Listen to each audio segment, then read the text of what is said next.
कभी कभार मुझे याद है पिछले सत्र में हमारी बहुत मजाक उड़ाई गई। मैं नहीं जानता हूं इस प्रकार का भाषा का प्रयोग जो कर रहे थे उचित होता था। यहां तक कह दिया कि आपको वीजा दे रहे हैं पार्लियामेंट में आने का।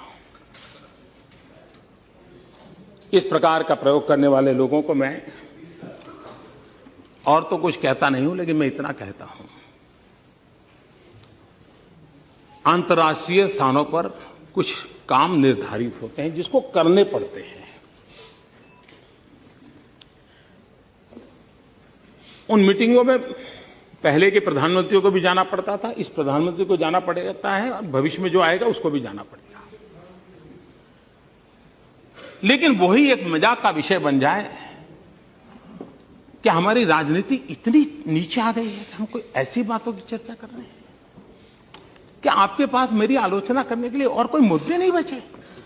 लेकिन मैं कहना चाहता हूं, अगर आपको देश की इतनी चिंता थी तो आप इस देश का प्रधानमंत्री विदेश गया तो कितना समय कहां बिताया, कभी उसकी भी तो जांच कर लेते, कभी उसकी भी तो इंक्वायरी कर लेते।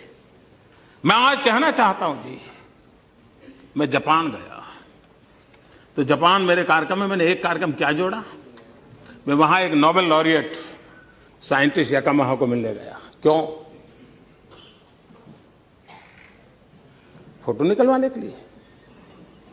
मैं इसलिए किया गया कि उन्होंने स्टेम सेल के अंदर जो रिसर्च की है, मैंने जितना पढ़ा था तो मेरे मन में आया था शायद इनकी एक खोज हमारे काम आ सकती है क्या।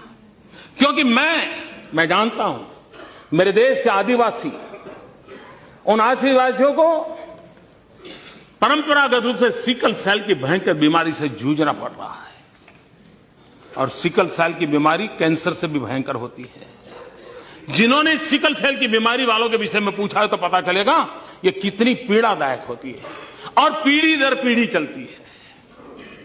अभी तक उसकी कोई दवाई नहीं मिली है। एक आशा लगी है कि स्टेम सेल के द्वारा सिकल सेल की बीमारी से मुक्ति हो जाए। हम गए तो वहां गए, उनसे चर्चा की, और बेंगलोर के हमारे साइंस इंस्टीट्यूट के साथ आज उस दिशा में हमारा काम हो रहा है कि स्टेम सेल्स के द्वारा हमारे युवा साइंटिस्ट कुछ खोज करें। मेरे आदिवासी भाइयों को पीढ़ी दर पीढ़ी जो परेशानियों से जिंदगी गुजारनी पड़ती है उससे वो बाहर आ रहे। हम ऑस्ट्रेलिया गए, G20 समिट में गए। हम कहां गए?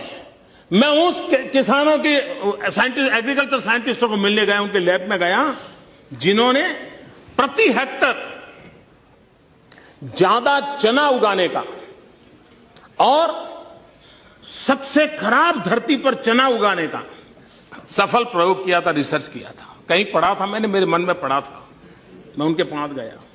हमारे देश को पल्सिस में हम बहुत पीछे हैं। देश को पल्सिस की जरूरत है। गरीब आदमी को न्यूट्रिशन फूड के लिए प्रोटीन जरूरत है। हमारे देश के गरीब को प्रोटीन मिलता है दाल में से, पल्सिस में से मिलता है। अगर हम हमारा किसान अच्छी मात्रा में पल्सिस पैदा कर सकता है, अगर प्रति हेक्टर ज्यादा पल्सिस पैदा कर सकता है तो उसको भी अच्छी आय मिलेगी और हमारे गरीब का भी भला होगा। और इसलिए मैं उन साइंटिस्ट को पास जाकर के घंटे बिताए समझने के लिए कि बताइए मेरे देश के किसानों को ज्यादा पल्सिस पैदा करने के लिए क्या रास्ता हो सकता है, ज्यादा चना पैदा करने के लिए क्या रास्ता हो सकता है, अरहर पैदा करने के लिए क्या रास्ता हो सकता है, उसके लिए मैंने समय बिताया। मैं एक और साइंटिस्ट के पास गया, इस बात के लिए गया मिलने के लिए कि उन्होंने केले में कुछ नई खोज की थी। मैं समझना चाहता, मुझे पूरा पता नहीं था, तो मैं ऐसे ही चला गया उनके पास, उनके साथ बैठा, उनकी लैब देखी, उनके प्रयोग देखे। उन्होंने केले में न्यूट्रिशन वैल्यू बढ़ाने में बहुत सफलता पाई है, अधिक विटामिन को पाने की सफलता पाई है। केला ये अमीरों का फल नहीं है मेरे भाइयों बहनों, केला एक गरीब से गरीब का फल होता है।